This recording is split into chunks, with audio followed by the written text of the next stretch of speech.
चला तर आज बनवूया आपण शिळ्या पोळ्यांपासून नवीन प्रकारचा नाश्ता। पहिले आपण शिळ्याचे थोडे बारीक कूट करून घेणार आहोत। हे मिक्सरच्या भांड्यातून चांगल्या प्रकारे काढून घेणार आहोत। नंतर आपण एक कांदा बारीक चिरून घेणार आहोत। चला तर मग आपण एक कांदा चिरून घेऊयात। चिवडा तयार करण्यासाठी कांद्याने चिवड्याचा स्वाद हा खूप चांगला येते। कांदा असा बारीक चिरून घ्यायचा आहे। कांदा चिरून झाल्यानंतर अशाच प्रकारे आपण कोथिंबीर सुद्धा चांगल्या प्रकारे बारीक अशी चिरून घेणार आहोत। कोथिंबीराने पण चिवडा हा खूप स्वादिष्ट पण लागणार आहे।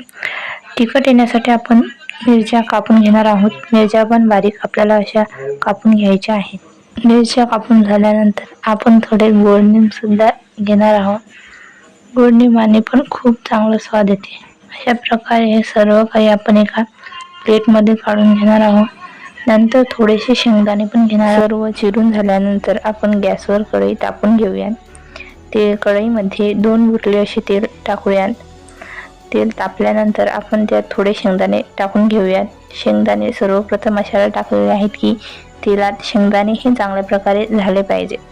त्याच्यासाठी सर्वात पहिले आपण शेंगदाणे टाकून घेऊयात।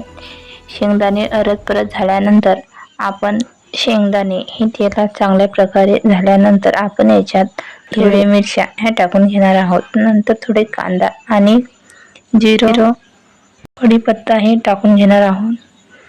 हे सर्व टाकल्यानंतर मग थोडीशी कोथिंबीर याच्यात शिपडायची आहे। हे सर्व चांगल्या प्रकारे होत असताना आपल्याला लक्ष द्यायचे की चांगल्या प्रकारे शिजून आले पाहिजे। नंतर आपण हळद आणि मीठ हे दोन्ही घालून घेणार आहोत। याच्यात चम्मच फिरून घेणार आहोत। हे चांगल्या प्रकारे झाल्यानंतर आपण काढलेले पोळींचा चिवडा हा त्याच्या अंतर घालून घेणार आहोत। हा चांगल्या प्रकारे परत करून घेणार आहोत की जेणेकरून तो चिवडा शिजून येणार आणि आपल्याला हा चांगला आणि स्वादिष्ट प्रकारचा चिवडा तयार झालेला आहे। असेच नवनवीन व्हिडिओ पाहण्यासाठी आमच्या चॅनलला लाईक आणि सबस्क्राईब करा।